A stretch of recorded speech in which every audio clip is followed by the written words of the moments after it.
Well, hello and welcome to Toe to Toe Extra. I'm Andy Scott, and joining Gary Logan and myself this week is Ben Whittaker, the surgeon. Fresh off your win at the weekend, Ben. Looking fresh as well. How are you? Yeah, all good, like you said, straight off a victory. Talking to you guys in the morning, as we do, and yeah, I'm excited for what's next. Yeah, I was sort of interested in the after parties and the takeaways and the food. Hot yoga.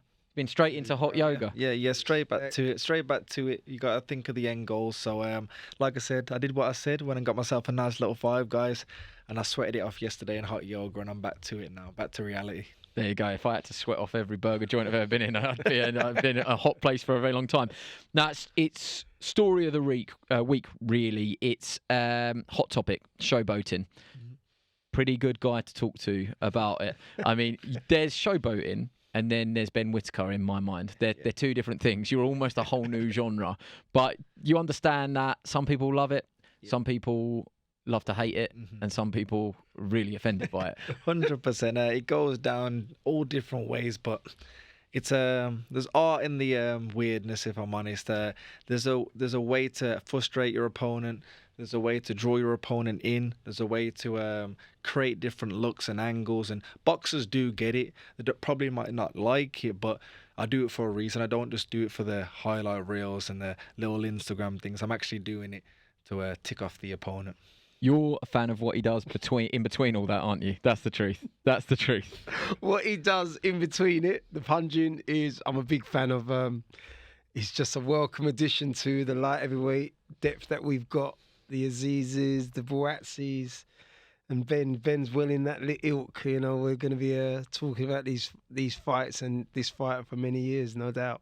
Okay, so how does Ben compare to some of the biggest names that have ever walked the walk, talked the talk, and showboated their way to victory? So, Ben, I just want you to rate what you see. I mean, this was the night where Naz he really turned it on, didn't he? I just think it's what the fans want. Like you said, it is 50-50, but you see a lot of smiling faces in the crowd. The fans love it. They get up out the seats, and it's what the fans are paying the money for. So, and when a fighter like Naz and myself are in that flow, I think it's very hard to beat someone like that. Yeah, I mean, you can see, look, people just, they go from being interested at ringside to everybody's laughing and smiling. Yeah. Some of this. It's crazy. And the fact that when he did plant his feet, his punching was from the heavens, mate. It's just 100% scary power. Punch. That's the thing. You got somebody doing that, and then they can just switch it and hurt them. It's very dangerous. Here's another one. So I would say he was the ultimate showman. Yeah. I mean, he had showboating moves, didn't he? But Christopher Livingston Eubank was the showman. You know what the crazy thing about it is? It just takes away. I don't want it to ever take away from his toughness. He's just an amazing tough man. It's if it's in the cat, it's in the kitten. But well, how are we rating that one? I'm not sure. Yeah, I don't know. Yeah, the shuffle I don't think was the best It shuffle looks like he's about to take the canvas. So this was Gary Spike O'Sullivan. This is the way to close a show with a bit of showboating. So the hands go behind the back, then watch this. Oh, nice uppercut right there. Little walk-off finish. No, it was a journeyman, Tony V. Hey, this one. What about the? Did you ever see Boatsi do this up at GB? The old foot grab.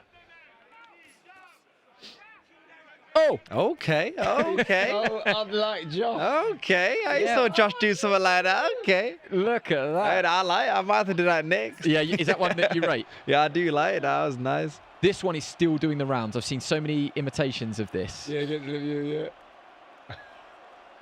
Yeah. Yeah, that was good. I can't lie. Yeah, that one's hitting the rafters, I suppose, isn't it? In a different postcode. But if you back it up, which Billy Joe did that night, it really fits, doesn't it? Oh, yeah, I remember this.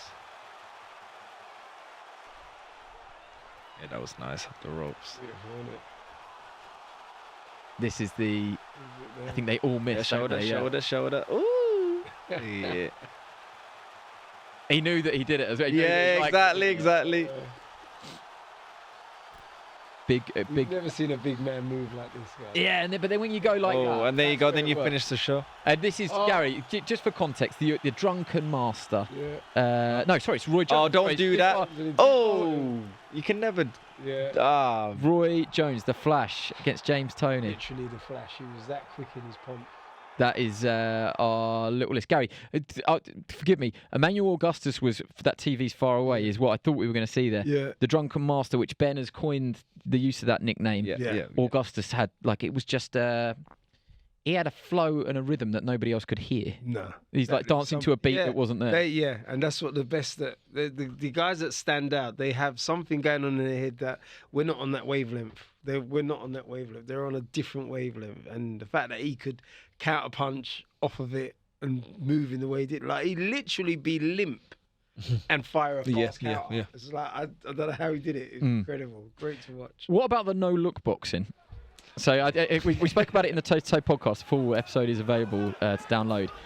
Your dad wasn't necessarily a fan of that one. I haven't seen anything like that. I've seen like the Ronaldinho no-look pass. Yeah. Seen but the no-look boxing. I truthfully don't know what I was doing, if I'm honest. Like I said, when I'm in that flow, of course I knew where the opponent was, but when I'm in that flow, I just think of new things. I'm enjoying myself. I'm loving the moment. And I looked at my dad, and my dad was going, what are you doing, Master? I was like, don't worry. But bless him, I saw him. He was changing colours. His heart rate was going through the roof. So I thought, let me switch back on, and then we got the job done. Because that's the key. How much of what you're doing is premeditated? Anything? Or is it all a flow? Like I said, I know in my head certain things would trick off the opponent, but most of it is just a flow. I think, and it's more instinct. And I think sometimes when you're in that instinct flow, it's very hard to beat the person because sometimes I don't even know what I'm doing, so you can't read it. And I think sometimes on the night, that's what you need. Sometimes like, you need a game plan. You need to listen to your coaches, but you need your own mind. You need to just act fast, and that's what I do. And we've been banging the drum for characters, for authenticity, for showmen. Ultimately, we knew, I hadn't seen that before, we knew every fight, every fighter. Yeah.